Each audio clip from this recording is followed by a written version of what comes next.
Praise the Lord. നിങ്ങളെല്ലാവരെയും blessed മോർണിംഗിലേക്ക് യേശു ക്രിസ്തുവിൻ്റെ നാമത്തിൽ സ്വാഗതം ചെയ്യുന്നു.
പ്രിയരെ, അനുഗ്രഹിക്കപ്പെട്ട ഒരു പ്രഭാതം കൂടെ നമ്മുടെ ജീവിതത്തിൽ അനുവദിച്ചു തന്ന വലിയവനായ ദൈവത്തെ നമുക്ക് ഒരുമിച്ച് ചേർന്ന് നന്ദി പറയാം.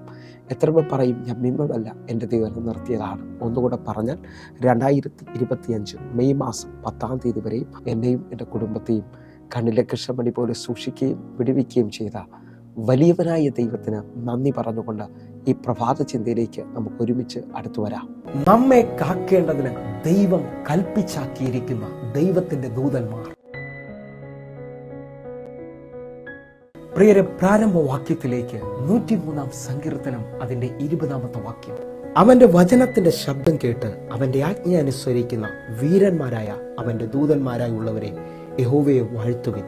അതിശക്തമേറിയ ദൈവത്തിന്റെ വചനമാണ് ഈ പ്രഭാതത്തിൽ ദൈവം നമ്മോട് ഇടപെടുന്നത്. എന്നെ കേൾക്കുന്നവരെ, എന്നെയും നിങ്ങളെയും കാക്കുവാനായിട്ട് ഇതാ ദൈവത്തിന്റെ ദൂതന്മാരെ കൽപ്പിച്ചാക്കിയിരിക്കുന്നു. ദൈവദൂതന്മാരുടെ പ്രത്യേകത, ദൈവത്തിന്റെ വചനമനുസരിച്ച് അവന്റെ ആജ്ഞ അനുസരിച്ച് പുറപ്പെടുന്ന ദൈവത്തിന്റെ ദൂതന്മാർ. ഈ പ്രഭാതത്തിൽ എന്നെ ശ്രദ്ധിക്കുന്നവരോട് വേഗത്തിൽ 1-2 കാര്യങ്ങൾ ഓർമ്മിപ്പിക്കുകയാണ്.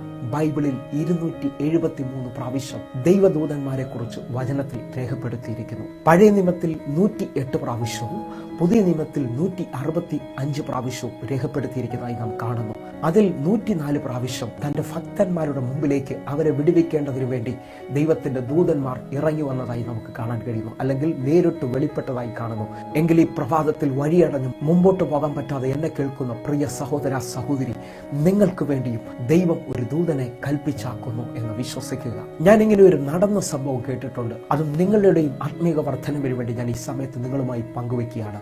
1982 കോട്ടയത്തൊരു സ്വകാര്യ കമ്പനിയിൽ ജോലി ചെയ്തു വരികയായിരുന്നു കട്ടപ്പന സ്വദേശിയായ വർഗീസ്.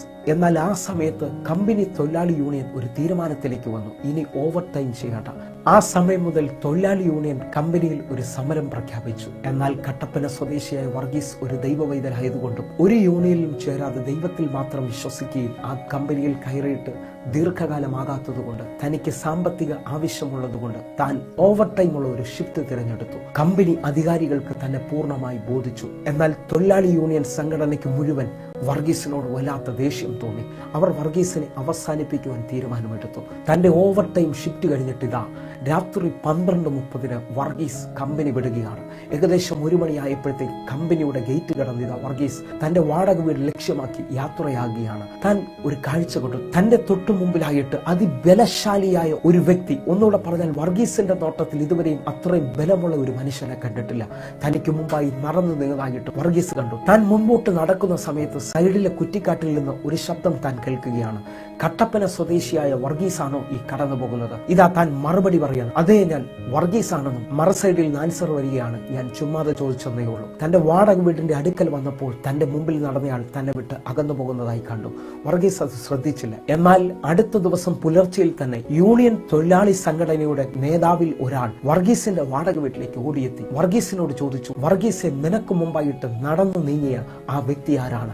ഞങ്ങൾ ഈ പ്രദേശത്തൊന്നും അത്ര വലിപ്പമുള്ള അത്ര ബലമുള്ള ഒരു വ്യക്തിയെ ഞങ്ങൾ കണ്ടിട്ടില്ല. വർഗീസ് പറഞ്ഞു, ഞാനും ആദ്യമായിട്ടാണ് ശ്രദ്ധിച്ചത്, എനിക്കറിയത്തില്ല. വർഗീസിനോട് ഇതാ യൂണിയൻ നേതാവ് മറുപടി പറയാണ്, കഴിഞ്ഞ രാത്രിയിൽ ഞങ്ങൾ മുഴുവൻ ആൾക്കാരും തീരുമാനമെടുത്തിരുന്നു വർഗീസെ നിന്നെ അവസാനിപ്പിക്കുന്നുള്ളത്. അങ്ങനെ ഞങ്ങൾ നിനക്കായി കാത്തിരിക്കുമ്പോൾ ഇതാ നിനക്ക് മുമ്പിൽ ഇതാ ഞങ്ങൾക്കാർക്കും തോൽപ്പിക്കാൻ കഴിയാത്ത ഒരു ബലശാലി കടന്നു വരികയാണ്. ആ വ്യക്തി ആരാണെന്ന് നിനക്കറിയാമോ? വർഗീസ് ഉടനെ തന്റെ ഇരു കരങ്ങളും ഉയർത്തി ദൈവത്തിന് നന്ദി പറഞ്ഞു. വർഗീസിന് മനസ്സിലായി തന്റെ ജീവൻ സംരക്ഷിക്കുവാനായി സ്വർഗത്തിലെ ദൈവം ഒരു ദൂതനെ കൽപ്പിച്ചാക്കിയിരിക്കുന്നതാണ്. എന്നെ കേൾക്കുന്ന എത്ര പേർ ഈ പ്രഭാതത്തിൽ വിശ്വസിക്കും? എന്നെയും നിങ്ങളെയും കാക്കുവാനായി ദൈവം തന്റെ ദൂതന്മാരെ കൽപ്പിച്ചാക്കിയിരിക്കുന്നു. പുറപ്പാട് പുസ്തകം 23-ാം അധ്യായം 20-ാമത്തെ വാക്യത്തിലേക്ക്, ഇതാ വഴിയിൽ നിന്നെ കാക്കേണ്ടതിനും ഞാൻ നിയമിച്ചിരിക്കുന്ന സ്ഥലത്തേക്ക് നിന്നെ കൊണ്ടുപോകേണ്ടതിനും ഞാൻ ഒരു ദൂതനെ നിന്റെ മുമ്പിൽ അയക്കുന്നു. എത്ര പേർ ഈ വചനത്തിന് നന്ദി പറയും? എന്നെ നിങ്ങളെയും പോകുന്ന വഴിയിൽ കാക്കേണ്ടതിനും ദൈവം നിയമിച്ചാക്കിയിരിക്കുന്ന സ്ഥലത്തേക്ക് എത്തിക്കേണ്ടതിനുമായി ദൈവത്തിന്റെ ദൂതന്മാരെ കൽപ്പിച്ചാക്കിയിരിക്കുന്നു. എങ്കിൽ ഈ പ്രഭാതത്തിൽ അത്ഭുതമായി വിടുതലുകൾ സംഭവിക്കുവാൻ പോവുകയാണ്. വിശ്വസിക്കുക, എന്റെയും നിങ്ങളുടെയും തടസ്സത്തെ ദൈവം മാറ്റുവാൻ പോകുന്നു. കണ്ണുകൾ അടയ്ക്കാം, പ്രാർത്ഥിക്കാം. ഞങ്ങളെ സ്നേഹിക്കുന്ന ഞങ്ങളുടെ നല്ല കർത്താവേ, എന്നെ കാണുന്ന എന്നെ കേൾക്കുന്ന ഓരോ മക്കൾക്കുമായി ഞാൻ പ്രാർത്ഥിക്കുന്നു. ഒരത്ഭുതം ഈ പ്രഭാതത്തിൽ അങ്ങയുടെ മക്കൾക്ക് വേണ്ടി അങ്ങ് ചെയ്യാൻ പോകുന്നതിനായി നന്ദി. അത്ഭുതമായ വഴികൾ അങ്ങയുടെ ദൂതനാൽ അങ്ങ് തുറക്കുവാൻ പോകുന്നതിനായി നന്ദി. ഒരുമിച്ച് പ്രാർത്ഥിക്കുന്നപ്പാ, യേശുവിൻ നാമത്തിൽ പ്രാർത്ഥിക്കുന്നു. കേൾക്കണം പിതാവേ, ആമേൻ. പ്രിയരെ, പ്രഭാത സന്ദേശം നിങ്ങൾക്ക് അനുഗ്രഹമാകുന്നു എങ്കിൽ നമ്മുടെ യൂട്യൂബ് ചാനൽ സബ്സ്ക്രൈബ് ചെയ്യും, ഫേസ്ബുക്കിലേക്ക് ജോയിൻ ചെയ്യുകയും ചെയ്യണമെന്ന് ഉറപ്പിക്കുന്നു. അതേപോലെ തന്നെ എല്ലാ ദിവസവും സൂവിൽ ആരാധന നടക്കുകയാണ്, നിങ്ങളെയും ക്ഷണിക്കുന്നു. എങ്കിൽ ഈ പ്രഭാതം ഏറ്റവും വലിയ അനുഗ്രഹമായി തീരട്ടെ. God bless you. ആമേൻ.